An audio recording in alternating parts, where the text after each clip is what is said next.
started. So, good morning everybody, welcome to this keynote discussion on nudge nudge, nag nag, the new politics of behaviour. I'm Claire Fox, I'm the director of the Institute of Ideas.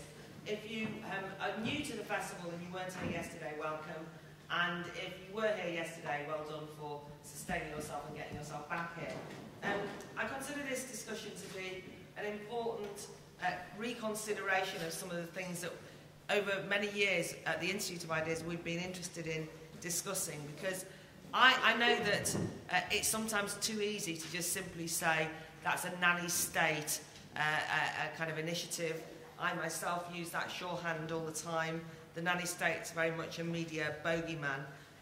But it has become increasingly seen as legitimate for governments to coerce people or to persuade people or to help people to change their behaviour and act in a particular type of way. And that has indeed changed the relationship, I would say, between state and individuals. And we have to consider whether that's a good or a bad thing. Is it authoritarian to save people from themselves or to help them make better choices, or is it in fact helpful? We now have the notion of nudge. This is based on a particular book, Thaler and Sunsteins' influential 2008 book, Nudge, which a lot of people in the political chattering classes have certainly read, which is about trying to find a new way where the state is not as directly involved in telling us what to do, to nudge us into making the right decisions and to help us make better decisions. So I've asked my panel to consider some of these themes, but I wanted to stress to you, you don't need to have read the book to join in the discussion.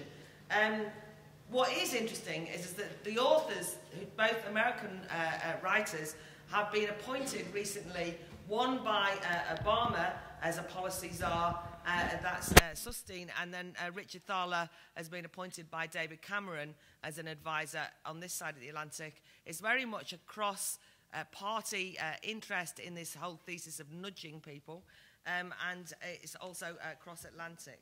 So I want my panel to give us some provocative thoughts on this that we can discuss, the changing nature of the state to the individual. Let me introduce my panel in the order they'll speak. First of all, we've got Phillp Collins, who is Deputy Leader Writer on The Times. He's the Chair of Trustees of Demos, the think tank, which I think, as people will have noted, has really kind of making great strides of late since taken over by Richard Reeves. It's become increasingly influential in a new way from its earlier days. Phil is a Senior Visiting Fellow of the Department of Government at LSE. Until July 2007, he was the Chief Speechwriter for the Prime Minister Tony Blair. 2000 to 2004, he was Director of the Social Market Foundation. I know I spoke at one of their debates actually on health and the nanny state that Phil invited me to then. Before that, and you can boo in different orders, before that he was 5 years as an investment banker, or you could boo at this, before that he was a political assistant to Frank Field, depending on your particular political point of view. He's also the co-author of The Liberal Republic, which is actually a very good pamphlet. Next to speak will be Tim Montgomerie. Tim, I'm sure many of you will know as a commentator from the television, apart from anything else, and radio. He edits Conservative Home with Jonathan Isby, which they launched in 2005, which is aimed at championing grassroots party members amongst Conservatives and advocating a balanced and authentic conservatism. Tim established the Conservative Christian Fellowship and was director for 13 years. He ran the Conservative Party's outreach to faith communities in the voluntary sector, and I think you can see that he has, from that background, had a lot of influence on people like Ian Duncan Smith's work of late, and very influential on contemporary compassionate conservatism. In November 2008, he launched the London Centre for the Study of Anti-Americanism, and we actually organised a debate on that in the build-up to the Battle of Ideas, a lot of our thinking coming from Tim's work. Next we have Peter Taylor-Gooby over there. He's Professor of Social Policy at the University of Kent. He's the Director of the ESRC Social Contexts and Responses to Risk programme. The ESRC, as people will know, as a research council, are headline partners to the Battle of Ideas and are always keen to ensure that academic research and academic thinking is brought into the public arena, and that's what Peter represents for us today. He's a fellow of the British Academy. He's a participant in the present Prime Minister's number 10 Progressive Consensus Roundtable. He's an advisor to the Prime Minister's Strategy Unit from this year. He has also, additionally, internationally, lots of links with China.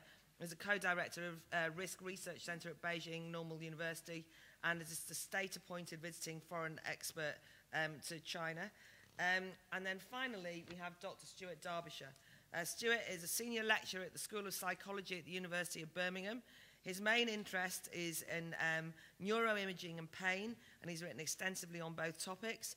He's currently funded by the Medical Research Council to investigate functional pain using neuroimaging combined with novel analgesic techniques. At which point you might think, what the hell is he doing on this panel? Well, I'll carry on. He's the associate editor of the journal Pain, which I can't say I've read, and the journal Psychosomatic Medicine, and he's currently a member of the Fetal Awareness Working Party. So yes, why is he here? One of the things that is very interesting about the nudge thesis is whether it's kind of cod psychology, cod science. And one of the most interesting commentators who have critiqued this over the last year has actually been Stuart Derbyshire. That's why he's here. But can we give all our panel a big welcome, please?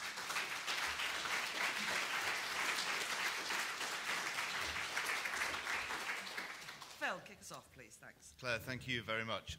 It's a sign of progress, I think, that you gave the audience 2 opportunities to boo me, and neither of them was working for Tony Blair. So I just thought I'd give you that opportunity. It's not long ago that I would require no further invitation to boos than that, so maybe there's a small sign of progress. There's a real danger of becoming a prisoner of your own CV, so before I begin, let me say what I think, rather than the sum total of people and organisations I've worked for. I would class myself as a liberal. I'm suspicious of paternalism from both left and right, and in government I witnessed a lot of it. Political paternalism and the civil service decreeing how it thought people ought to live their lives. And as a liberal, I'm suspicious of that tendency. My politics really are about trying to devise a life of your own choosing. And the questions of state or market or third sector to me are empirical questions, not ideological. It's to what extent do we devolve power, do we give people power over their own lives, which is the crucial and founding question of politics. Very often people don't have power simply gathered to them out of the ether. They require capabilities, and there's a role for various state agencies or markets or third sector bodies in giving people capabilities so that they can achieve independence. It's not something they simply have by virtue of being an autonomous being. So to that extent, I class myself as a left liberal rather than a right liberal. But there's room for a lot of disagreement between reasonable people on all of those questions. Into which lands this book, Nudge, Dick Taylor and Sunsteins' book, which I'm not going to summarize because it would be dull for those of you who've read it and incomprehensible for those of you who haven't. But it does raise, as Claire said at the outset, some of the big questions about the state and the individual and what it is legitimate for authorities such as the state to do. A state which has the monopoly of legal force. What is it okay for it to compel you to do or demand of you or require of you? Let me put the case for what Thaler and Sunsteins call libertarian paternalism. A strange oxymoron, but that's their own phrase. And what they're trying to say there is that in their book, everything they say, you've still got the chance to opt out. So I'll give you an example from recent government policy. The Turner Commission on Pensions suggested that you should change the default setting so that you are automatically enrolled in a pension scheme unless you deliberately choose to opt out. So it's still within your power to say, no, I don't want to be part of the savings scheme. So it's not coercion, pure and simple, but it's to recognize the fact that most people find even their own financial affairs so dull, so complex, that they ignore them.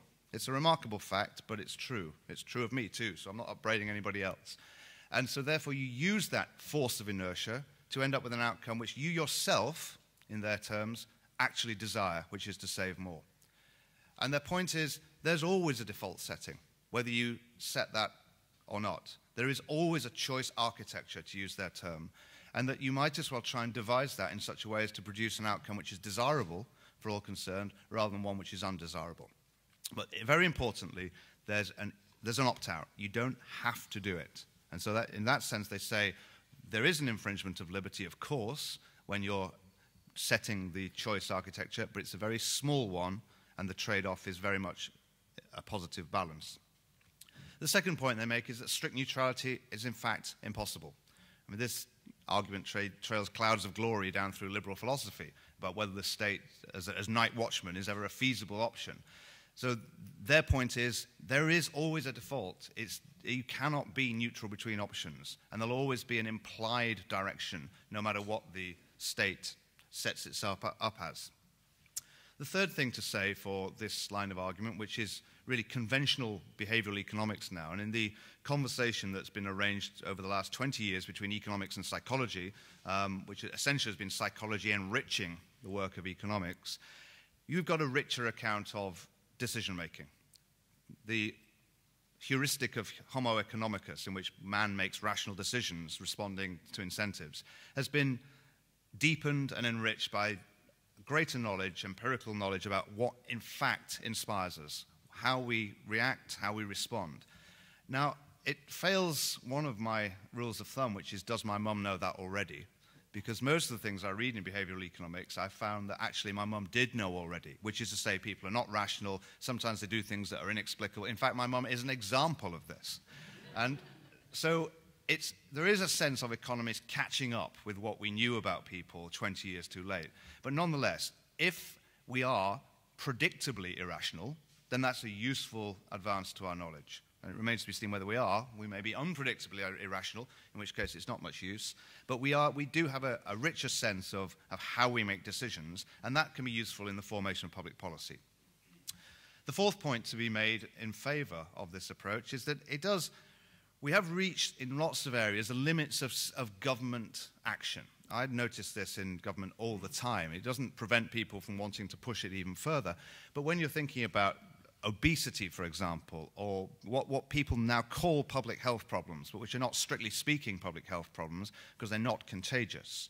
It's fascinating to me that the language of behavioral economics has been imported from public health, 19th century public health questions. And they talk about obesity being contagious.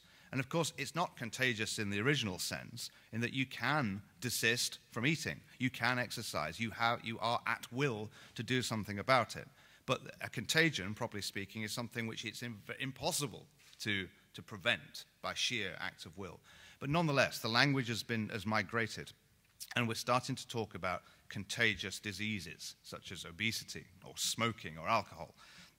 And government simply telling you what to do is not only illegitimate, in my view as a thoroughgoing liberal, it's also impractical. It doesn't work. There's no example anywhere of it actually working very well. So the search is on for a better alternative. Now, the problems with this approach are the problems which are common to paternalists everywhere. The first is, well, who's doing the nudging? In whose interest are you nudged? Bureaucracies gather interest to themselves. Markets are congealed interest. The professions, when you're trying to change any public service, it's an interest. Not always an illegitimate interest by any means, but nonetheless, people are tenacious in the defense of their own position, perfectly reasonably. The interests of the profession or the bureaucracy or the market is not always aligned with the interest of the citizen by any means. So who is the nudger? That leads directly to who decides what the nudge should be? By what authority do they say we're going to nudge you in this direction rather than that direction? I'll give one very good example, which cuts to something that Tim's worked on a lot, is marriage. Now, in the book Nudge, there's a long chapter on marriage in which the authors actually say that the best solution is to privatize marriage altogether, take the state out of it. So you have no official sanction and license for marriage at all. You only have the license is for a civil union, and that private organizations then decide to marry people, and it will become a religious organization. And the state comes out of it completely. Now, the Cameron team, who've picked up Nudge, That's not what they think about, that's not what they think nudge purports for marriage at all. They think they have a very different conception of what this book means for their public policy. So in a way, what you're seeing is people justifying and legitimizing what they thought already by virtue of a nice new book with a trendy title. Third point again is what happens if the nudge doesn't work? What's the next volume? Is it smack? Punch? Or whack? How far do you go? Because there's lots of problems where a nudge is just not going to work. I mean, obviously there are some vast, complex, global, interrelated problems like climate change, where a nudge, even if it works in our domestic consumption, is only going to be a small part of an enormous problem. Even if we nudge the Chinese, even if we nudge the Indians, we're not going to solve problems like that with these very small scale, quite interesting, perfectly unobjectionable changes, but they're not big changes. My final point is the politics of this question. Who owns it? In a sense, nudge contains a critique of the traditional social democratic left because it's saying big government has run out of road. The big government is not effective now when we're trying to change people's behavior. It doesn't work for complex problems. But there's also a critique of the traditional conservative right, which is that individuals aren't as clever as we thought. Actually, we do need agencies in between the state and the individual to try and gently cajole people into circumstances which the conservative, him or herself, thinks of as desirable. But I think where you get to is that, as I hinted before, everybody is using behavioral economics, social psychology, nudge to justify what they thought already.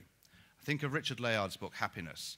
How remarkable that the conclusions that Richard Layard came to in 1969 when he was a Crosslandite social democrat emerge entirely intact at the end of his survey of a whole new literature about happiness. How remarkable that he didn't bother writing the right-wing happiness book, which would include marriage and living in racially homogenous communities and a whole load of other things. He didn't bother with that stuff. The evidence is selectively deployed because what he's doing is upholding what he thought already. Matthew Taylor at the RSA has come to a series of left-of-centre egalitarian conclusions justified by research into brain work. It's very interesting, but it's not moved him very much. I haven't seen anybody yet who's shifted a great deal on account of this literature. So therefore, it is interesting. There are some detailed policy things within it which I think are unobjectionable, even from someone who's a self-professed liberal. But I don't, at the moment, think it's a great big thing. I don't think it's a revolution in thought, and I don't think that there's anything in this book or in this literature that would avert the conclusion that still, even now, John Stuart Mill is the last word. Thank you.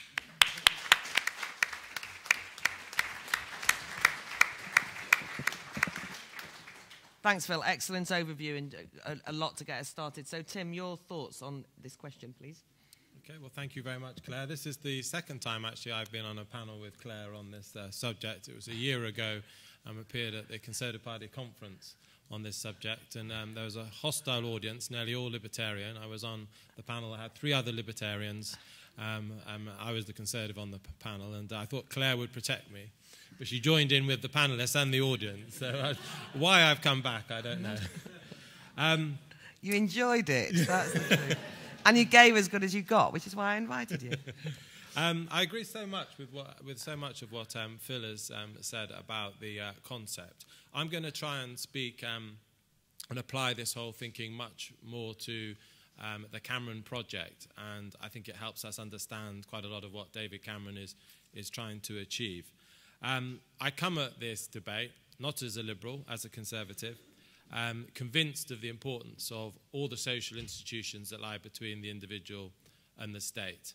And I think this is part of this debate about nudging, not, I think, actually an incredibly important book, but an important reminder of the complexity and the range of political tools that is available to a government. So much debate is a black and white debate with the left seen as the party of the state, the right as the party of the individual and the market, and the most interesting policy tools are all those that lie in between. So often conservatism has only really seen to be about the individual, empowering the individual and empowering the market. building up the market. Where Cameronism is different, the soundbite that most summarizes what David Cameron is about is there is such a thing as society, it's just not the state. And what Cameron is trying to do is something that is incredibly confusing to people. Grassroots activists don't get it, most commentators don't get it, perhaps even the Conservative leadership doesn't completely get it at the moment, because actually reviving society, reviving these delicate, organic and complex institutions from local schools to families that most of us live in is incredibly new and incredibly difficult. But that's what makes it so interesting. Think of getting married, sticking with your child's mother, giving to charity, volunteering, recycling, not dropping litter. These are all the sorts of things that Cameron, modern Conservatives, want to encourage. A lot of it comes from his chief advisor, Steve Hilton, still by far the most influential person on the Cameron project. He had a background in studying corporate responsibility and how businesses behave well, and he's brought a lot of this thinking with him into the Conservative Party. And how do you do all of these things? How do you encourage all of those socially useful behaviours in institutions in an era when granny and the vicar and the neighbour are less important social actors than they used to be? And that really is, for me, what nudging is about. It's about finding the new way of being the granny, the vicar, and the neighbour when these actors don't exist, and at the same time trying to revive them. The whole debate is hugely complicated, but it's hugely simplified, at that debate we had in the Conservative Party conference last year, because a huge section of the Conservative Party is just now avowedly libertarian. It is completely a leave-us-alone mentality and sees a very negative view of government. Cameron has a much more positive view of government. He does believe that government can do things, that government does have a role in encouraging these socially useful behaviours and institutions. And of course, what Phil was saying about there are already defaults is not as though these interventions are coming from into a world where everything is perfectly neutral at the moment. We have a benefit system, for example, that actively discourages couples on benefits from living together. There are huge penalties facing couples within the benefit system, and it's part of the nudging project to overturn that. Another example that I think is more important in a way than the marriage tax allowance that Phil and I do not agree on, but is marriage counselling.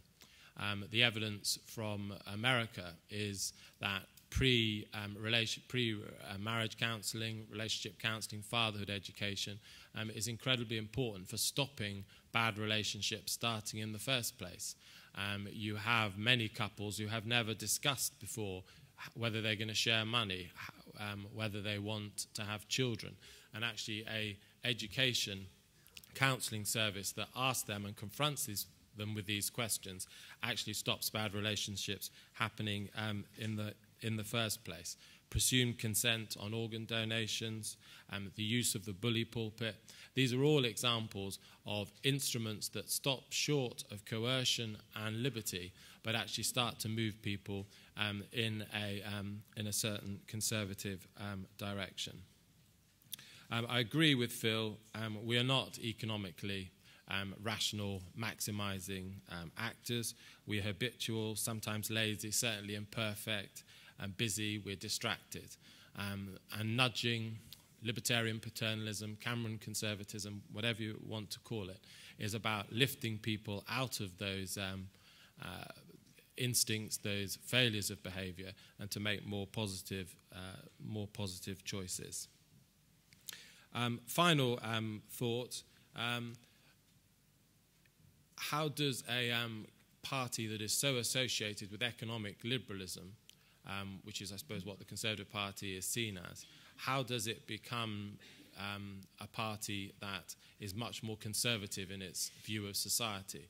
Is there somehow a ideological clash or inconsistency here?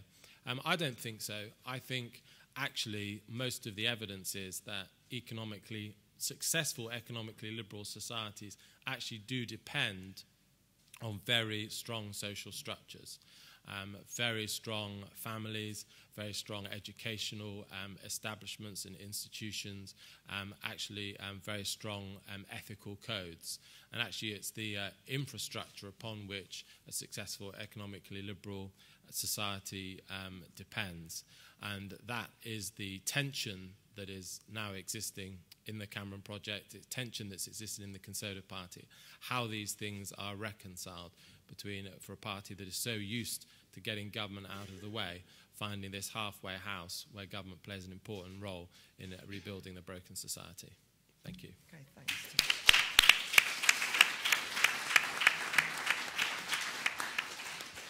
Thanks, Tim. That was an incredibly useful way of locating it in terms of contemporary politics and the Cameron Project.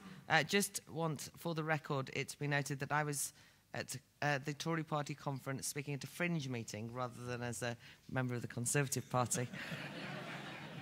I can't decide whether that was him trying to get his own back on me. But anyway, Peter, your thoughts? Well, thank you very much, and thank you very much for turning out on a wet Sunday morning to hear about nudge economics. I'm a bit puzzled why this session is taking place and why there are so many people here. The nudge logic always seems to me to be unoriginal, fairly trivial and limited with what you can do with it. And if you actually take it seriously, rather damaging in its social consequences. And there's some really interesting museums just round the corner, which I believe are still free to the public. So you have alternatives and choices. Let me nudge you a bit in the direction I think is correct. Nudge has, of course, been around a long time, at least ever since income tax was invented during the Napoleonic Wars. There have been all sorts of structures within it designed to encourage particular kinds of behaviour, pro-marriage, pro-children, etc., pro-earning lots of money also. The discussion by people like Thaler has gone through a series of books. I personally think the best one was the one in the early 90s, The Winner's Curse. That starts with a 3-page quotation from the work of John Cleese, but iterates the same kind of behavioural economics arguments that you get in the more recent work. And I recommend that if you're looking for a book to read by Dick Thaler. Nudge is fairly limited in what you can do with it. The kinds of examples that we have of sort of pro-social behaviour in relation to recycling, spitting on the pavement, obesity, possibly a little bit in relation to alcohol, really seem to me to take you as far as you can realistically go. And you start to realise, when you look at these examples in detail, how bounded nudge is. Nudge to deal with serious issues, and alcohol poisoning is a very serious issue, I would suggest, in our society, is one where you realise that it's the interests that you're dealing with in that area, the complexity of licensing and regulation, the importance of the Portman Society, the sheer amounts of money involved that are really the key issues in relation to alcohol-related behaviour, and that a little bit of nudge won't take you very far in that area. When you look at the areas where governments use nudge on a large scale, I think you start to think about things like how governments have tried to influence the behaviour of farmers through subsidies, or you think about how governments try to influence the behaviour of GPs through paying them extra to try and pursue mild public health measures, check the health of their patients, run well-women clinics and so on. And you realise that the amounts of money involved are actually quite large if you're talking about nudge, which sounds benign. It sounds a fairly limited intervention. You're actually talking about quite a lot of taxation as well, and advocates of nudge don't mention that. In other areas, like alcohol, you're talking about quite a lot of hard regulation on people. You're talking about what you do about licensing and availability and so on, as well as nudge. And again, advocates of nudge often don't mention that aspect. So nudge is limited. Nudge is also highly damaging because it focuses attention on particular ways of government intervening in people's lives, and it obscures many of the other issues. It assumes that government knows best. It wipes out any consideration of how government arrives at the areas in which it's going to nudge and the ideas about nudge it's going to pursue. It prevents you thinking about all the possibilities for developing democratic dialogue. And I would have hoped that this kind of conference is one of those possibilities. All the new institutions which we should be developing now to generate a much more deliberative kind of democracy. The kinds of positive engagements you can imagine between citizens and governments.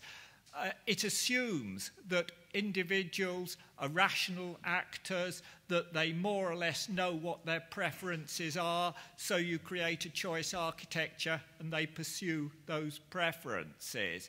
It ignores the possibility of collective discussion and negotiation as a process in which people challenge their ideas, they test them, they develop them, that they discover their preferences and how they want their society to be through their interactions. It's enormously individualistic in the perspective it gives, and that always strikes me as terribly limiting. It also abdicates from any kind of idea of civic responsibility, of public service ethos, any idea that it's valuable to create a public space and a community, and that there is such a thing as a collective interest, because it works entirely through prioritising the notion of individual interest. And that really seems to me to be the problem of focusing on nudge. And it's for all these kinds of reasons that I'm puzzled that one has a session on nudge economics. It seems to me to be irrelevant to the big issues of our time, the issues of the rapid increase in inequality, all the tendencies that we're likely to have for increase in inequality in the future, the issues of poverty throughout the world, the issues of how Europe and the UK are going to relate in the future, the issues of globalisation of populations, diversity, faith and migration. All these issues, I'm not sure how nudge engages with them. So I congratulate you on your temerity in coming along on a wet Sunday morning and giving up time to this. But I do commend the museums. I think the Darwin Centre is supposed to be extremely impressive. Thank you.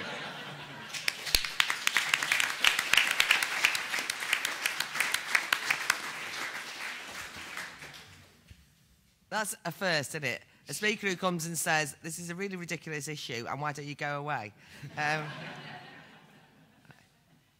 Don't do any of that, exactly. Okay. Can I just point out my children were in the front row and they've just gone to the Darwin Centre. Yeah, they have. What was really great was that Phil's 4-year-old said earlier as he was writing on the brochure, I'm writing the speech, I'm a speech writer. And I'd just like to say he did a very good job, didn't he? Anyway, okay, finally, Stuart, your thoughts, please. Okay, so I'm going to take a similarly negative stance on the nudge and behavioural economics as a whole.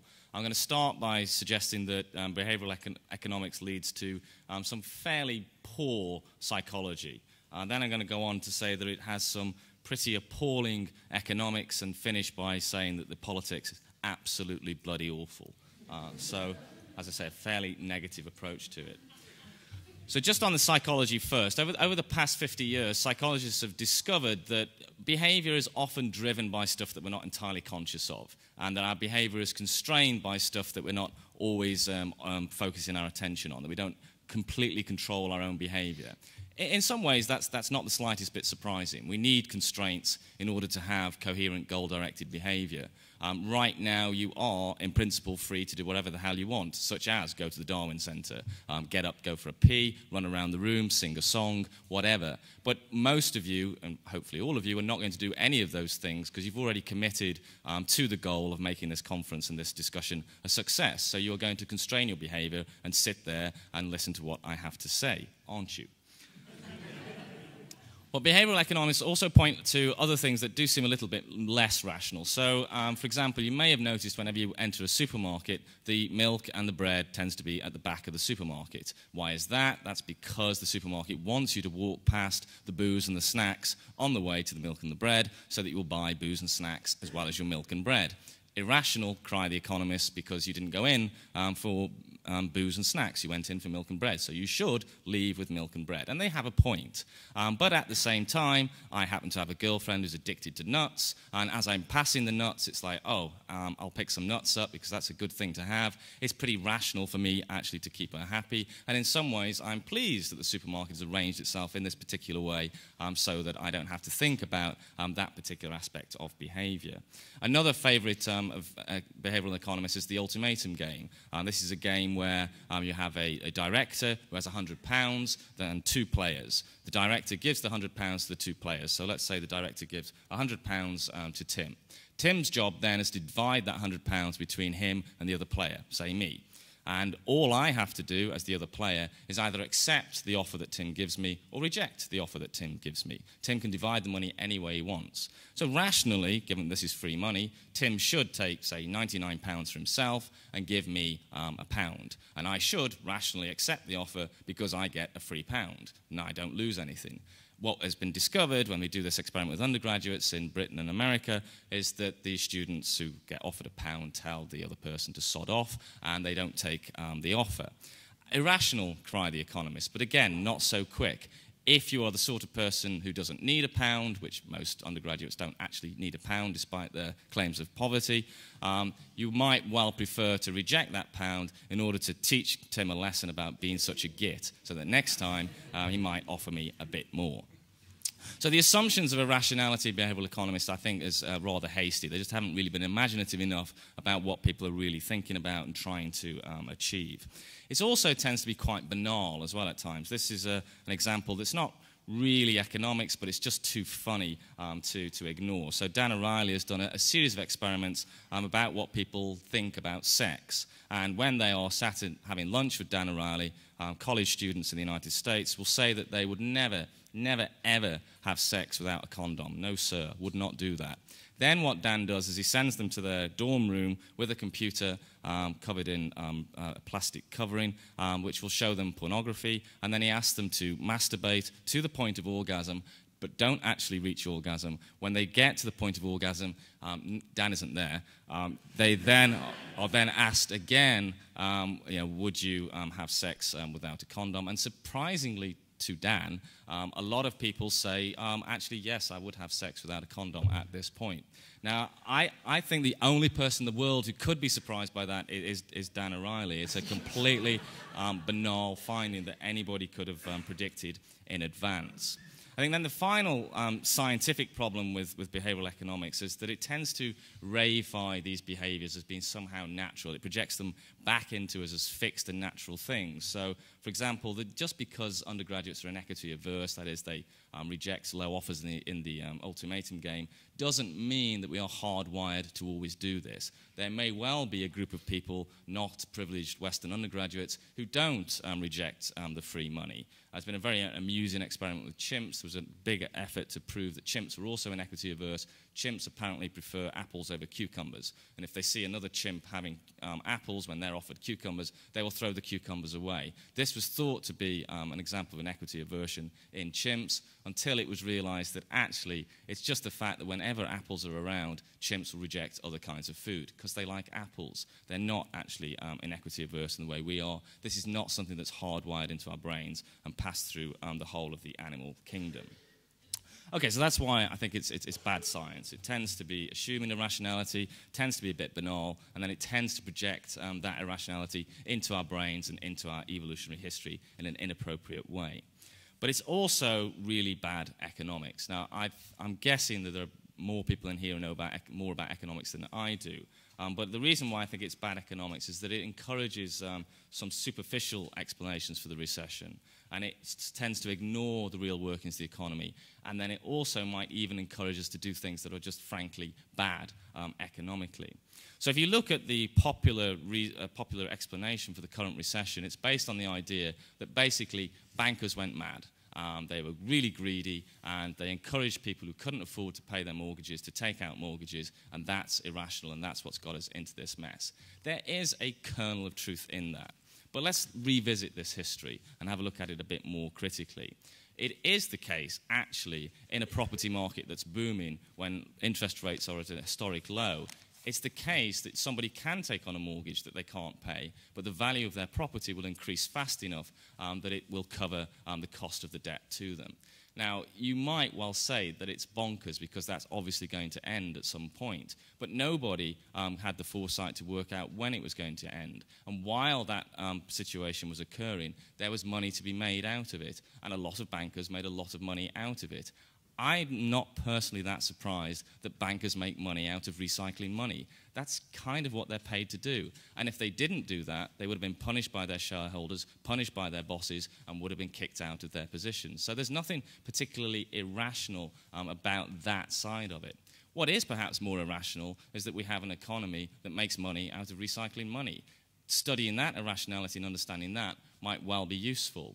Why is it that in Britain today, where we do have actually a nascent nuclear industry that could be very profitable, a very, very good pharmaceutical industry, a good aerospace industry, why isn't money being pumped into those areas? If David Cameron wants to do something useful for the British economy, maybe he could pledge to shift money from the CRB checks, which are a waste of time and a waste of money, and put that money into things like aerospace, pharmaceuticals, the nuclear industry, or commit to turning the Olympic zone into a business enterprise zone at the end of the Olympic Games. Something like that. Something like that, I think, would be extremely valuable.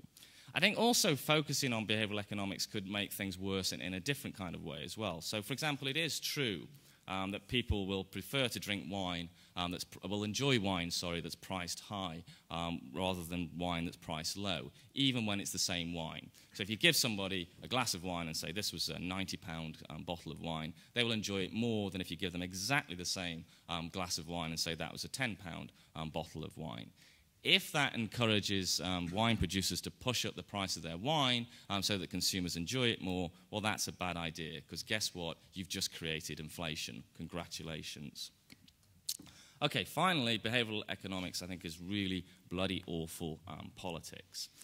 And it's awful politics for, I think, three reasons. First of all, it tends to view people as being a bit automatons. That they basically are very, very easily manipulated. It also tends to make assumptions about what's good for us, and it eschews the harder arguments and gives up on the idea of winning people to a harder argument. So it is true that we do respond to banal signals. If you find a card in your room that says most people in this hotel recycle their towels, guess what? The odds of you recycling your towels go up. Except when you think about it and decide you can't be bothered, and then the recycling drops down again. It is true that we can be nudged, but do we really want to live in a world where we will be nudged? Why don't we actually just win these arguments instead? What do you think is going to happen if we live in a world where we're being nudged? Do you think the food line in the supermarket is going to nudge you towards broccoli or chips? Do you think the garbage collection is going to nudge you towards a one-fits-all waste disposal or multiple cans for recycling? Do you think schools are going to nudge you towards reading with your children or watching television with them? Now, you may have your own opinions on what should and shouldn't happen in all of these different cases. The point is that nudges are not value-free. Someone has to make the decision upon your behalf. So behind your back, there's a value judgment being made which you weren't engaged in. I think the better way to go is to actually engage people and win the argument. If you think that reusing your towel in the hotel is a good idea, then explain it and win that argument and win other people to it. But of course, that is a lot of work. And it's much easier to assume that people are too stupid to understand and that they need to be nudged into compliance with some sort of moral framework. I don't want to nudge people into conformity to a set of moral principles held by an influential and well-spoken minority. I prefer to engage them and win them to my way of thinking. So in summary, behavioral economics is bad psychology, bad economics, bad politics. 3 out of 3 is pretty piss poor.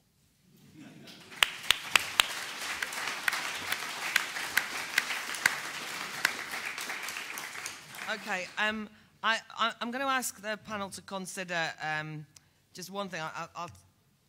I'll turn to them to see if they've got anything they want to come back on. Just one example of the kind of nudge thesis or how it works is on the issue of presumed consent on organ donation. And in fact, Gordon Brown has considered bringing this in. And there was an interesting debate that I chaired last week at the Cheltenham Literary Festival on this issue, which is that 90% of people, when they're asked, say that they think that organ donation is a really good thing, but nobody gets around to donating, filling in the organ donation card. Organ donations have gone down. People are dying as a consequence of not having enough organs. So what we could do, or what the government suggests, it's not necessarily going to do it, but what could happen is that you could actually just say, we'll make an assumption that you want to donate your organs to somebody when you die, and that can be used again, and they'll save lives, unless you opt out, right? And it sounds a perfectly reasonable thing. You know, it's kind of life-saving. It's not exactly nanny state gone mad. Potentially, you're dead anyway. And you can opt out. I mean, it's not like as though you have to do it. You can make an effort. So is that really a compromise on your autonomy? Is that really the state taking away your decision-making? Or not. So just kind of have that floating around you as an audience as kind of one of those issues that I actually think I'm against informed consent, but it's not a straightforward argument. Like, it's not like, you know, the smoking ban where you can kind of do a straightforward knee-jerk libertarian thing. I think you have to just really think that one through. Anyway, right, Phil, just turning to you. I thought it was interesting the point you made about how politically, I mean, it doesn't kind of matter. You know, it's kind of Matthew Taylor's nudge is still Matthew Taylor's politics, but he just develops the nudge thesis, and that would be true of any. And you know, and Tim, to a certain extent, it's his politics. But then, so that's fine. But one of the things that I find disconcerting about nudge is the fact that it's actually slightly more underhand in a way.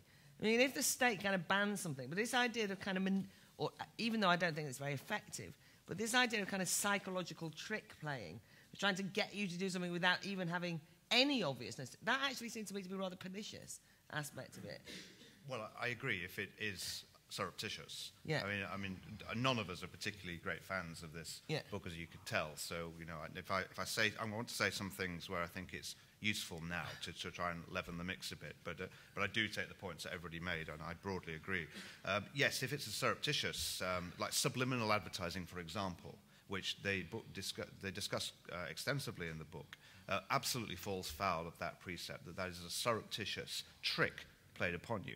However, it's different if you were to say, this is what we're doing. This is how we are setting the default option so that we hope that this will be the outcome. Now, you're perfectly free not to do that if you wish, but we're doing it in that way. So you can be open about it. You would have to have a democratic, deliberative process so that people knew about it. And if those conditions are met, I think there are places where this can work. So, for example, take up Stuart's challenge. The governments over 30 years have spent a fortune on what they call financial literacy education, desperately trying to teach us how to save. Firstly, that it's a good idea to save, which we already agree with, but also how to do it. And there's been suggestions it goes through schools, and the combined budget over many years is very, very extensive, to no impact at all. Just doesn't work. It just doesn't work. So to say, we could go back again and say we've got to win this argument. In a sense, the argument is already won because no one's disagreeing. But no one has yet found a method of actually making it work. There are a couple of examples from 2 American states and the one from Switzerland where they decided to pay people over 13 months rather than 12. And people get used, they get accustomed to living off the 13-month salary. Then at the end of the year, they get an extra one. And it usually pays for Christmas, or it goes into savings rates. And they found that savings rates increased enormously. Now, you can't opt out of it. You can't, I mean, actually, in one scheme you can. You could choose to do over 12 months. It's very bureaucratic. But am I so worried about the infringement to liberty there that I'm against that? I'm not sure I am, because it's an empirical question. So I think there are cases where, 99 times out of 100, I'd say, yes, let's just get people to do it. Let's also admit that people will fail and not get too worried about that. Yeah. Failure is part of life. Failure is not, unfortunately, part of politics. It's very, very hard politically to live with failure, because failure always comes back to you, the politician. It's your fault. And it requires a certain courage from politicians to stand against the electorate, who, whenever there's a serious failure, say, what are you doing about it? And the politician has to say, nothing. I'm not going to do anything about it because it's your fault. Now, I put it like that. It's an incredibly difficult political message to give, but in a slightly modified form, that's what politicians have to learn to do, to say that, no, this is going out there into democratic deliberation and the conversation in society, and we collectively as a society have to learn to get better at these things. It's not something that just us in government either can or should fix. Peter, you were trying to imply, obviously you were saying, why are you discussing this? One thing, I mean, and in many ways it is peculiar that the micromanaging of people's behaviour has become one of the major political tasks of our time. And you were sort of saying, why aren't you discussing these big macro issues? But in a way, the problem is, why aren't politics trying to tackle those things, whereas they're actually trying to micromanage how we recycle, how much food we eat, those kind of things are what politics is today, so we have to discuss them. Otherwise, people don't actually know what's going on. But, I mean, just do you sort of see that that's kind of what politics has become? Or, anyway, any response to any of this? Yeah, but it's a distraction. It's missing the point. It's exactly like the examples about pensions. And there are many other pension examples that people like to use. They always apply to relatively wealthy groups who have the opportunity to save. The big issue about pensions is that many people do not earn enough to save realistically for the retirement they're likely to enjoy with what we know about life expectancy and maintain normal standards of consumption through their working lives. And that's the bottom line problem about pensions in the UK. And people who look at it seriously know that. And again, all the examples about behaviour in relation to climate issues are fairly trivial in relation to the scale of the problem. The real issue with nudge is it's distracting attention from the major democratic debate we need to have if we are to engage seriously with some of the big issues. And that strikes me as a sort of abdication of state responsibility, but also an abdication of all the opportunities to develop debates that exist. Can I just, your examples of, I've never been convinced that going to pre-relationship counselling and thinking about all the problems that you might have in your relationship would make them work better myself. But anyway, I'm not sure that is nudging particularly. But I just think in terms of this argument about whether you should win the argument, I've always felt very uncomfortable about the marriage one, Tim, as I've said to you before, because I'm not I don't mean uncomfortable because I don't think you should be arguing that marriage is important. But I would have thought that it's a rather weak position for the Conservative right to be in, that the only way they can think of making marriage seem important is to kind of nudge you into it. I mean, this would be something that I would have thought you could have ideologically need to go out and win the argument for marriage, because it's obviously been a very important idea and ideal over the years that's become tarnished. And it seems that you're trying to stick it together, but with the most technical thing. I mean, is that not avoiding the issue, really? Well, one thing I'm surprised at with the panels so far is just the extent to which they seem to think that nudging is pernicious. I can't quite get that, really. Right. Is that perhaps the most famous example of nudging from the book is this urinal example, with the fly in the urinal, and that men are always missing the urinal and causing a mess without going into too much detail. But if there is a fly in the urinal, they aim at the fly. And so it's a desire to sort of... you're not actually changing people. Fundamentally with nudging, what it's about is you're dealing with people who, if they thought or considered issue for a particularly long time or at all, would actually want to pee properly, pee accurately. Actually, they want a success in their relationships. You know, the overwhelming numbers, for example, single mothers who, when they are, and you ask them about what they want for their kids, they want them to completely leave it alone. And it isn't, for me, it is all about just encouraging people to do what they would normally want to do if they could invest quite so much time as policymakers have at their disposal. Yeah, and then finally, Stuart, before I go out to the audience, there is a danger, I think, because, I mean, there is one appeal of nudge, it seems to me, which is that it, to a certain extent, does give people more choices, but with direction. And I, you know, arguably, you could say that, you know, just to be, this is banal, but, you know, this morning there are 6 other debates going on at this festival on different subjects, and we call this a keynote controversy and put it in a big room, and probably more people come than when you put it in a small room and call it the seminar, right? Even in terms of attracting people. I mean, you do signal things. You do kind of do PR. It's not like as though... I mean, I've been trying to nudge people to come to this festival for a few weeks. It's not like as though kind of, you know, kind of go, oh, no, choose, you can do whatever you want on a Sunday morning. I've been bloody driving myself mad and, you know, saying you've got to come, you know, try and make it, incentivise it and all the rest of it. I mean, that's what one does in a way if you want to, even when you want to convince someone of an argument. And there are, I kind of was convinced a little bit by what Phil said there, that, you know, sometimes I don't want to kind of, I don't know whether you're over making a principle of being opposed to it, when in some instances it could be all right. And that's why I use the organ donation one, even though I'm not sure that it is all right there. But it just because it just seemed to me that's I can understand why you would want to do that at least. Yeah, I've got the point. Yeah, sorry. Yeah, so I think this is one of the dangers, I think, of nudge, is that it can feel so reasonable. I mean, what's wrong with a lot of this stuff? So Tim's example about peeing in the toilet is one where I can actually agree. Yeah, actually, the fly in the toilet is a good thing. It encourages people to do what they clearly, generally want to do, which is to get their pee into the toilet and not onto the floor. The problem is that most of the issues we face in life are not like taking a pee. And I think How to Save is actually a really, really good example of this.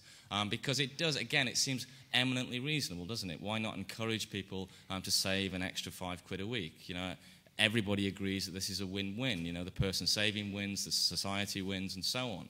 But actually, I'm not so clear that that is the correct. So do we really want to get 20-year-olds to take money out of their expenditure and place it into a pension? Do we want 20-year-olds thinking about what they're going to be doing when they're 65? And is it even rational when you're in your 20s to think about what you're going to do when you're in your 60s? You know, maybe we won't have retirement at that age by then. Maybe you won't actually live that long. Maybe you should spend that extra money on getting drunk or buying a house or whatever the heck it is you want to do with your life. So those judgments are unfortunately being made behind our backs. And I think those are the kinds of arguments and discussions we ought to have out openly, not allow them to just be nudged from behind. Yeah, Phil's grumbling and their hands are going up. Go on, Yeah. so grumble louder. I mean, well, the grumble is that if you want to spend all the money on beer, you can. Yeah. Even within the coerce frame. But also, there's lots of different ways of framing it. This is just a design question. It's not an ideology. You can frame it such that people up to 30 don't put any money in. And as Peter grumbled in turn to me, the big point is that this is a small thing, not a big thing. It doesn't alter big problems, and it doesn't define the questions of what should we do. This is just a method, a design procedure. If you're happy with the pension you get for £5 a week, well, congratulations, that's nudge for you. Okay, right. You won't be able to live off it. There's loads of people who want to speak, so I'm going to take quite a range, and then I'll see if the panel want to say something. So there's 2 women there with their hands up first. Yeah, you 2. Yeah. And then behind, yeah. I think the discussion probably needs to be seen at 2 levels. One is politics, and one is policy. And I think at the moment, a lot of the discussion of the panel has been around specific policy issues.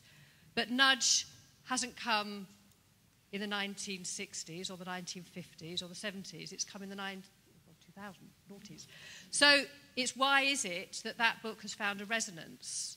And working in the area of social policy, and customer insights and all of those areas, I'm very interested why, from government departments in power to possibly the Conservative forthcoming administration, are really into this. And that's what I'm trying to understand.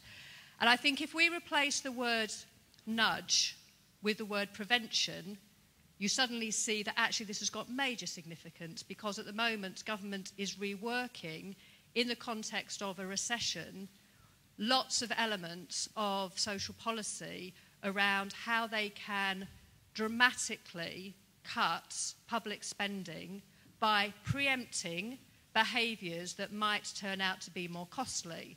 The problem for me is that that represents a massive lowering of horizons around what we think politics should be aiming at, because nudge, in terms of what it represents, didn't exist in the 60s, because I think there was a greater sense that problems of poverty, social change, were the bigger thing that we were going to get to, and that policy was just some of the things that needed to be done along the way to try to shore up some social problems.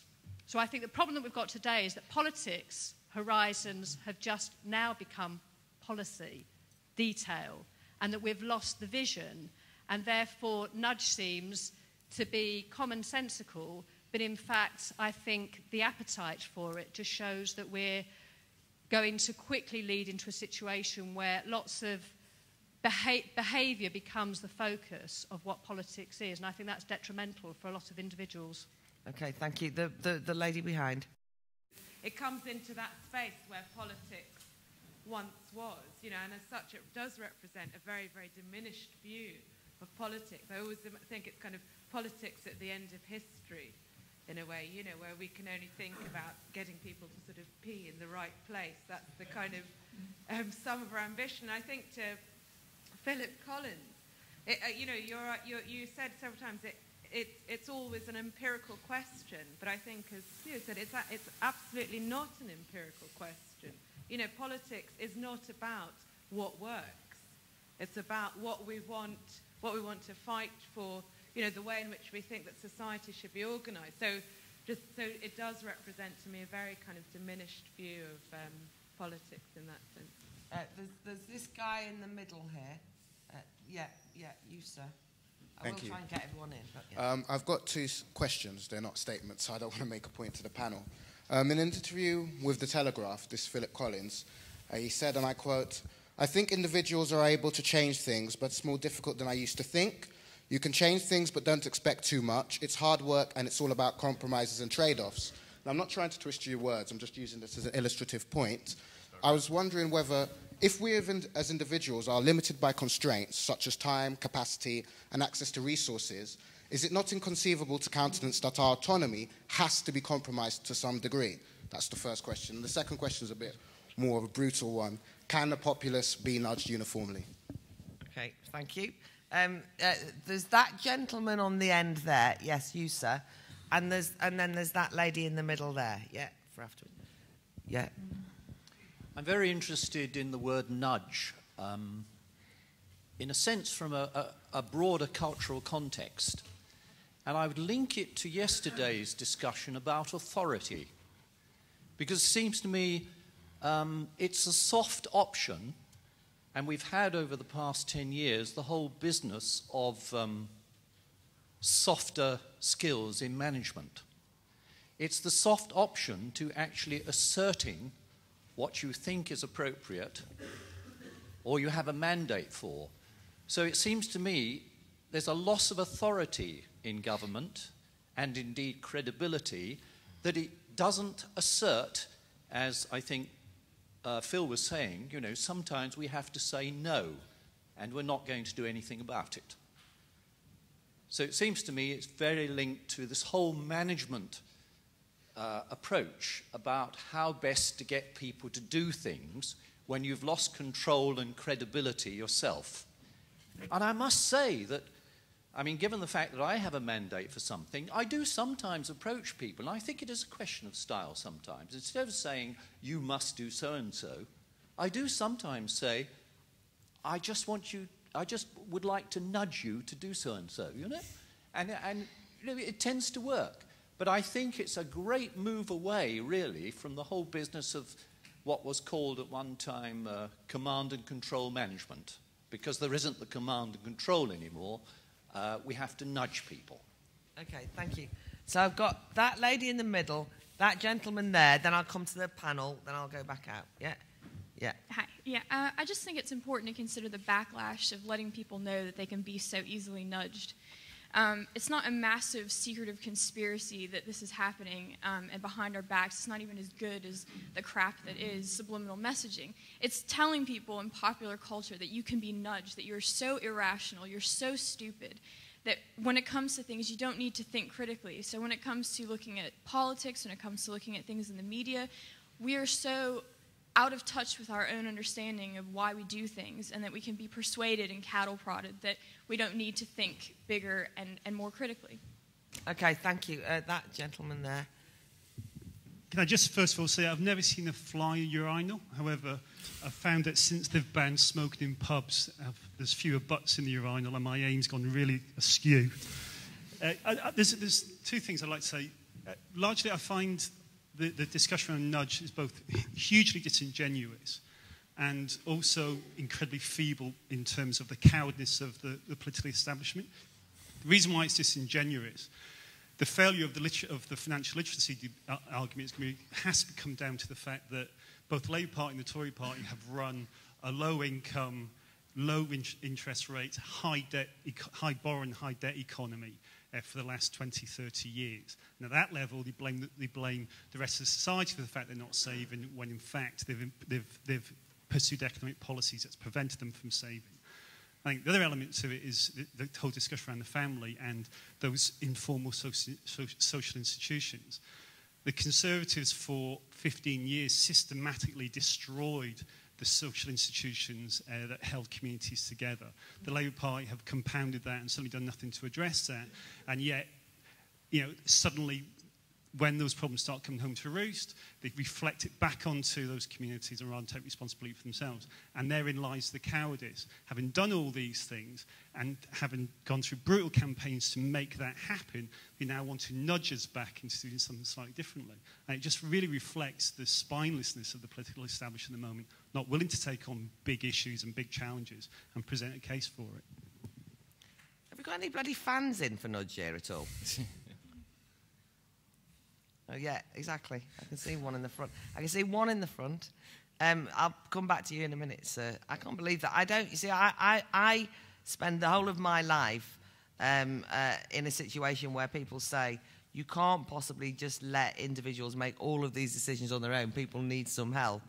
And I'm just aware of the fact that I'm sure that there are people who think that in the room, and they should say so. Anyway, anything anyone wants to pick up from the panel? Anything at all? Phil, do you want to come back? Well, I mean, your last remark is absolutely true. Obviously, there's loads of places where we need help. I mean, I don't book a holiday without enlisting help. I do all sorts of things with help. We get brokers and agents to help us in all parts of our lives, you know, trivial things as well as important. So it's absolutely, obviously the case that help is a good thing. I want to just pick up the point that I was accused of reducing politics to empirical questions. So if I obviously didn't express that correctly, because I agree with what you said. My point was that the big questions of politics are prior to empirical questions. They're about what we should do, what sort of nation it should be, what is our governing idea. My governing ideas come from philosophical liberalism. The second order question then about how we establish those principles in the world was what I described as an empirical question. So therefore, what I was saying was that I have my beliefs about what kind of nation I'd like us to be, but I have an open mind about how that is best achieved. And there are, you know, I've changed my mind on lots of things on that second question. So it was only in that sense that I described it as an empirical question. I don't take an ideological view that the state is a better provider of things just through sheer philosophical reflection. It's a question of whether, in fact, that turns out to be true or not in each case. And that is the key to this book and this approach, I think, is that we are in danger of damning it by, in a contradictory way. Because on the one hand, we're saying it's not very important, and then the other, we're saying it's incredibly dangerous. Well, actually, I don't think it's that important, but therefore I think its capacity for damage is rather limited. And I think in some areas that all we're talking about is trying to design policies in a more effective way. Prior to that, of course, there is a democratic conversation to be had about what we should do that is not answered by this sort of method. This is just a technical book in the end. It's about how you design policies. That makes it not a hugely important book, because the point that the first speaker made about the narrow questions of politics is well made. That's true. That's not even addressed by this book. And maybe it's a small distraction to, we should be having that argument, but there's a much bigger question that hangs on the narrowness of politics. Final point, I just want to say something in defense of politicians, because I like the unpopular causes. Over many years of working with politicians, I found that it's quite rare that they're rubbish because they're disingenuous, and it's even more rare that they're rubbish because they're cowards.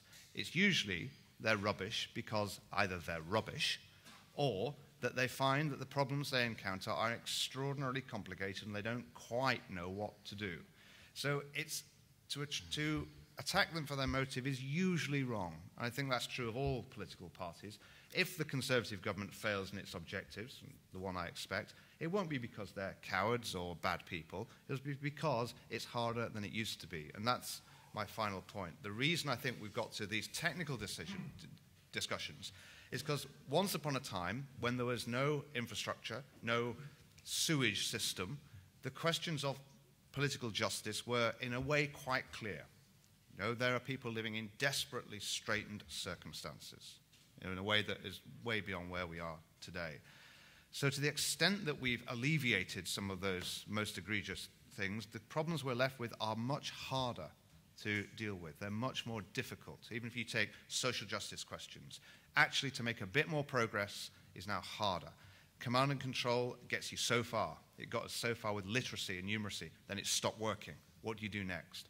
So this book is an answer to that small question, which is, what do you do next? Okay, thank you. Tim? I agree with just about every word Phil just said. I don't know whether that worries you, Phil, but I want to come back on this whole point about the diminished view of politics, and I don't accept that. We have perhaps, I have perhaps spoken too much about the mechanism today, but actually it's a mechanism to achieve still, I think, the good society. There's still a vision there. It's a different vision perhaps from many people in this room, but the conservative vision of actually renewing civil society, renewing the local school, renewing the family, renewing social enterprise, building all this, all these small platoons up again. It's harder perhaps to understand. There's not a simple thing like command and control, nationalisation, but it's still a vision. So I still think there is a real ambition for what the Conservative Party at least is standing for. What is also is a recognition that the command and control methods do not work. You can't just decree from the centre how you do you build up civil society, because civil society is more complex and more organic. It has to be more carefully done. Just one thought on something that makes this a more interesting discussion in the noughties than in the 60s or whenever. And one of the tools in the whole nudging world is actually providing people with a lot more information, is empowering the citizens. I really still do not get why people are frightened about this at all. It's just giving people more help to make choices. And that is, the transparency revolution, which is enormous in its potential. A lot of the nudging on transparency is related to just giving people more information about their electricity bills and their energy bills of neighbours, and that influences people's behaviour. But transparency we've begun to see its effect on the world of politics. The world of Westminster has been opened up to all of us to inspect and see, and it's produced dramatic changes. It's begun to happen for the BBC. It will happen for the whole state. Over the next few years, we're going to be able to see how the state spends our money because of the internet on a scale we've never seen before. We will see how much people are paid, how contracts are configured. And this will produce a revolution in how people see how their tax money is spent. And that is one of the things about a flow of information that is unique about this time, that is different from 30, 40 years ago. And just by the politicians and the political establishment allowing that information out there will produce a massive change. Okay, now, I'm sorry, but if Peter and Stuart could just be very quick, just so I can grab a lot more points, yeah. Sure. Well, just first very quickly on this whole sort of what's wrong with nudging, let me just try and explain once more. So when I walk into Tesco, I expect that, of course, they're going to nudge me, and they're going to nudge me in order to make more money. That's Tesco's job. That's what Tesco is expected to do. You know, I expect Tesco to make money. I don't expect, however, Tesco to start to make judgments about what I should and shouldn't be putting in my mouth. I don't expect Tesco to make a lifestyle judgment about me and nudge me towards a healthier lifestyle. That's not their job. That's my job to decide what kind of life I want to lead. And that is the pernicious side of it. And you can find this pernicious side increasingly in a lot of these different nudges. I'll come back to other stuff later. Okay, thanks, yeah. Well, very quickly, I hate to agree with everybody, but I do agree with Tim that we need a much healthier civil society. But I think we need a civil society which is characterised by higher levels of trust. And we need government to trust and respect citizens and take their views seriously and try to construct institutions which enable a more deliberative and dialogic democracy. Talk about that at enormous length, but I won't now. But that's the issue that nudge distracts us from. It's so individualising. Okay, thank you. Some very helpful comments. Right, so I've got those two gentlemen. Oh, there's a little threesome in the middle there. Yeah, you two and then that lady, yeah. And then I'll come up here. Yeah. Yeah, I work as an urban planner, and it's quite interesting that these nudge ideas have seem to have made quite a lot of progress in that sphere. So to give an example, there's a discussion just now in line with the sort of concerns over obesity about how we can organise, for example, shops to make sure that those shops that sell chips are pushed away from schools, so you nudge kids into healthier decisions on what they eat. And it's kind of quite interesting to see how this stuff all works, because in an article in The Observer last weekend, it quoted on obesity. It quoted a food nutritionist who'd given a talk in a local clinic, as saying that she watched one of the people that she'd spoken to come out of the clinic and make straight for the chip shop, and she was obviously very scathing of this fact that she could have had listened to her lecture and kind of gone for the chips afterwards, and it just strikes me that the real problem that we're talking about here is the way that we view people as individuals, as autonomous individuals capable of making decisions.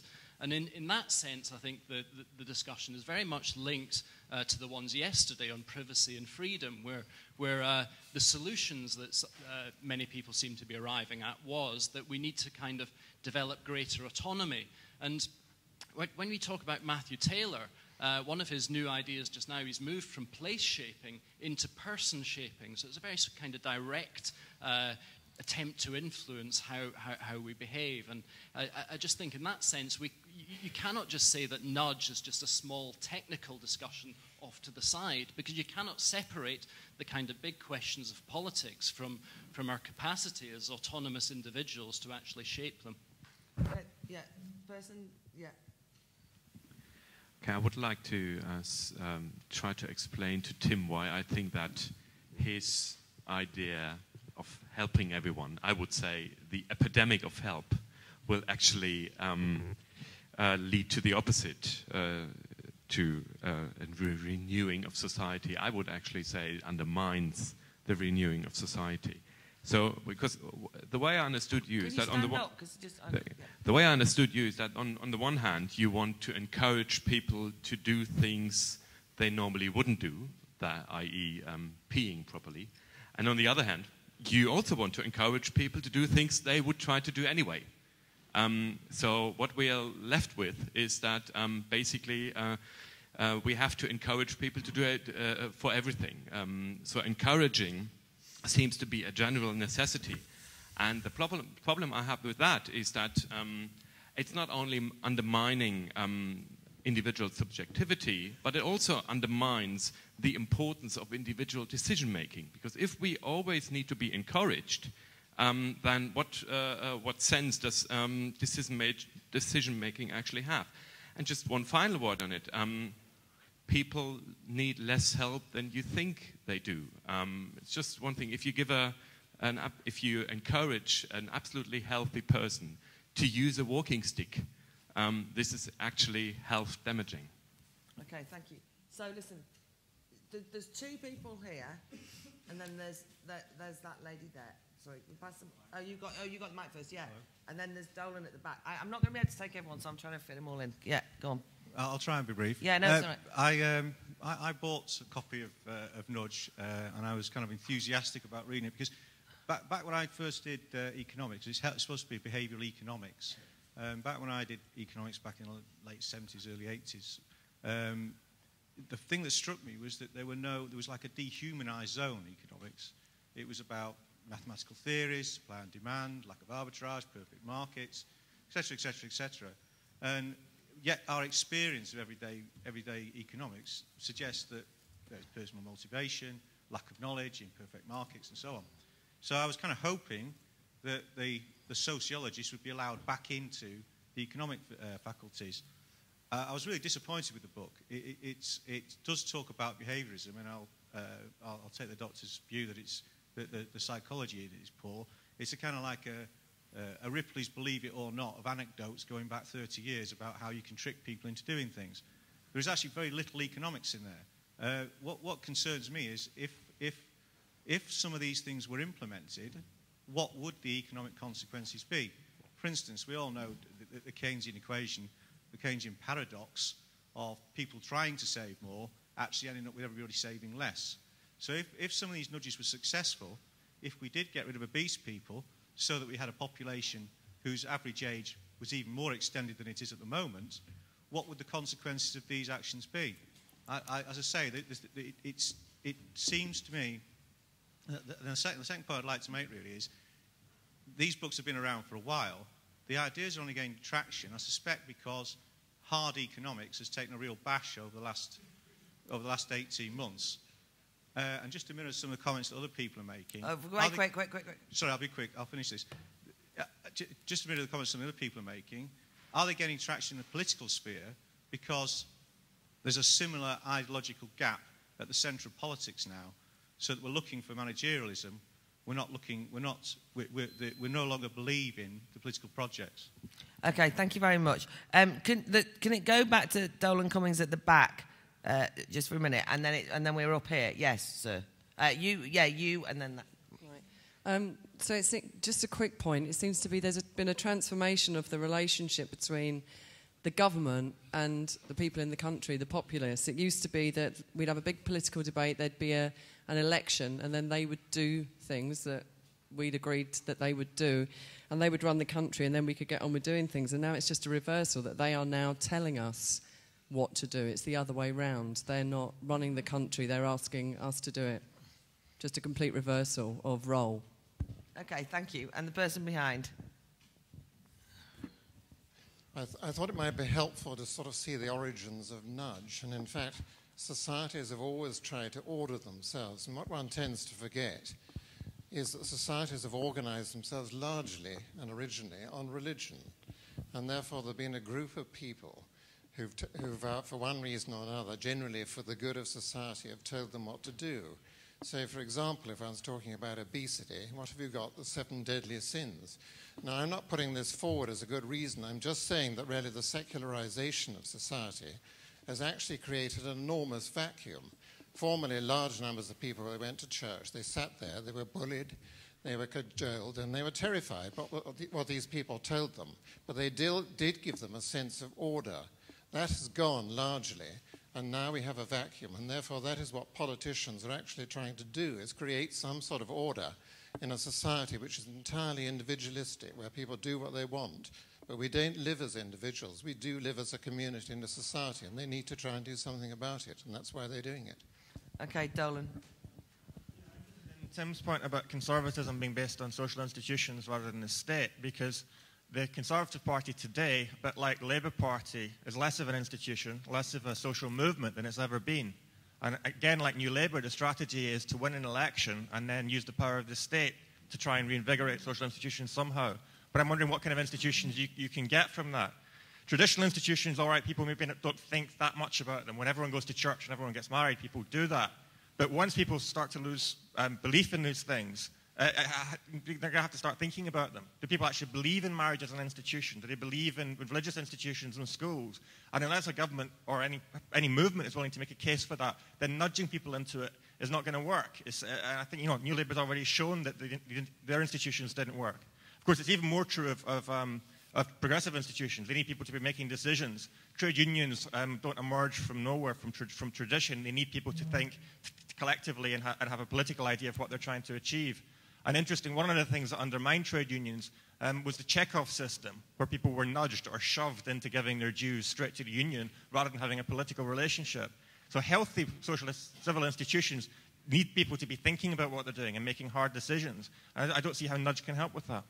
Okay, I am sorry. There's that lady there and the woman in the orange, and then I'm afraid that's it. I apologise. Oh, I have to take the bloody one nudger in the room. No, you carry on. You carry on, lady. You carry on. I've just remembered. Yeah. Well, I'm not going to defend nudge or not defend nudge, but one thing I do think that's very interesting about our conversation is that we sort of assume that we're all starting from sort of a level playing field. And what I mean by that is I do think we need to have a political discussion of certain aspirations. And if those aspirations are help people lead the healthier lives, let's say around obesity, I don't necessarily think it's wrong to try to create a system to help people meet their aspirations, because we're being nudged all the time. I mean, we're forgetting about the pernicious system of marketing and economics. And I mean, these systems exist all over the place that are trying to nudge us in the interest of somebody else making money. And so in some senses, I see this as a social experiment in terms of trying to level the playing field so that when you walk into the supermarket, which is laid out with certain interest in mind, you know, maybe we should be thinking about making sure that actually it's easier to find the fresh fruits and vegetables in that supermarket. And so I guess all I'm trying to say is we forget that we're all bombarded every day with all of these systems of nudges that have other people's interest in mind. Okay, thank you. Person in the orange, then finally Mr. Stripey, and then final words in the panel. Yeah. There's lots of things I could take up. I just wanted to dispute this idea that somehow politics, all the big questions of politics are finished. I mean, I'm confused. Half the time I'm told that if I don't sort through my own rubbish, polar bears will die and the planet will burn, and we'll all be surrounded by piles of rotting stuff. And now we're being told that actually the reason politicians have it so hard is that there's no call for someone like a Bazalgette to come in and build great sewers, because all the big problems are solved and it just comes down to whether we're nice to each other. I mean, frankly, if rubbish is a big problem, why nudge us to sort our rubbish? Why don't we get another big project like Bazalgette with the sewage? Surely you can build some industrial plants to sort our rubbish out for us. Isn't that what politicians should be doing, instead of bombarding us with minutiae of advice about our everyday habits? Thank you. And then, yes, sir. Hi. Well, I'm a behavioural economist, so you can expect me to support this. It's a lovely idea to think that we can have reasoned, deliberative, rational debates and decisions about everything, but it's a complete fantasy. Each one of us will make thousands of decisions today alone. And if we stood there, if we stood at the side of the road, where am I going to cross? What's the most likely place? Where you take the nudge of where there's a crossing and where it says look left or look right, because we've got other things to do with our time. Anytime you say, let's have a debate about obesity, let's think it through, let's work out the right options, that's fine, but you're taking away cognitive time from other things, and it's inevitable that we are going to make decisions by default because there's so many of them, and we simply don't have time to think every single thing through. On the banality idea that this is all minor stuff and it doesn't really matter, everything we know about complex systems is that small changes in microbehavior can have huge impacts. So this is a very it does matter. It is right that we have a democratic debate about what the policy outcomes are and what the goals are. But we can't avoid it by saying we shouldn't nudge or we don't nudge, because it's inherent in the complexity of life that this will happen. So yeah, let's have the debate about the best way to do it and the best outcomes to move towards. Okay, in the just running across, just if you give us your final thoughts. My final thought is that the difficulty I have is that the assumption that we should be nudged into recycling, I don't care about the nudging. I actually don't think we should be wasting our time recycling. I don't actually think that parents should be... there's an assumption that we'd all agree with what we should be nudged on, is the point I'm trying to make. You know, the idea that you can say, well, look, the problem we've got is that there's an obesity epidemic. All we've got to do is to get parents to give their kids this food. I disagree with the whole premise of that discussion, because I do not think there's an obesity epidemic. I think it's overstated. I think that there's an incredible moralisation of junk food versus healthy food that's unhelpful and confusing. And so the problem I've got is not the nudging, it's what you're being nudged to do. And I think that you, Phil, said at the very beginning, you know, who decides, who are the nudgers and what are they deciding? So for me, regardless of whether it's a technical thing, there is a set of assumptions that we need to change our behaviour around things that I disagree with.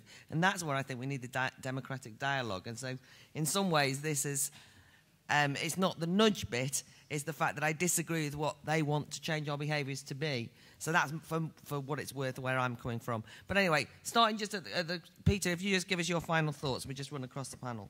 Well, nudge economics has done its work. It's distracted us from having the serious debate about real issues, about how we reform civil society and how we develop democratic institutions which will enable people to engage seriously with major issues. And it's allowed us to agree that we're not very keen on nudge economics.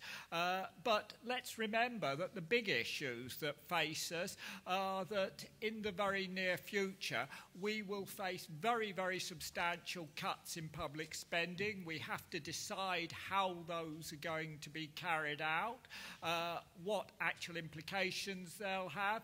We're doing this in the context of enormous and rapidly growing inequality in the population. We're doing it in the context of rapidly rising unemployment. We're facing very substantial pressures from population ageing, and we're doing all this in the context of all the enormous changes we have to achieve in our society in order to cope with climate change issues. And then there are the international issues as well. So I despair of humanity. Luckily, they're all at the other workshops discussing those very issues as we speak, so you're all right. Enough of them. Okay, right, carry on. Claire, the big problem in this discussion is the one of neutrality, and it's been demonstrated by the way you've chaired the discussion. The neutral chair stepping in to offer all the views. And I've never tried to be a neutral chair in my life, Phil, for God's sake. That is the big problem here, is that there will always be a setting, and the trade unions is a very good example. One of the big arguments over a century of trade unions has been whether or not you should contract in to the political levy or contract out. And successive governments have tried to make you contract in, to make an active decision. And the trade unions have always said, absolutely not. We want people to be in automatically and then contract out. That is exactly what we're talking about. It's always there. You can't avoid it. My final point, I just want to say of course there are big questions left in politics. There always will be. But the point is that the nation state acting alone through central government just doing things is less practical than it was. So it's not that the issues have disappeared. It's just that the methods have reached exhaustion point. And finally, the one last word in favour of nudge. I said let John Stuart Mill have the last word, and I'm going to. Lovely line. Make the wise choice the easy choice. Where this sort of method can work, that's really all it's doing. Okay, thank you very much indeed. Tim? The whole idea that we are not already nudged on a massive scale, I think, is the big deceit that I think some people have swallowed here at the moment, is that the state spends 45% of our nation's income at the moment. They're getting on for 45%. It's in its control over our education and tax and benefit system. It's shaping human behavior in huge ways. And I would say largely in a way that leads people to be socialized rather than free. So actually, this whole nudging argument coming from my perspective, where it's emphasizing pro-social, pro-civil society measures, is actually quite liberating. It's actually moving us away from a dependence on state. Actually will ultimately make us freer because you'll have a more diverse society.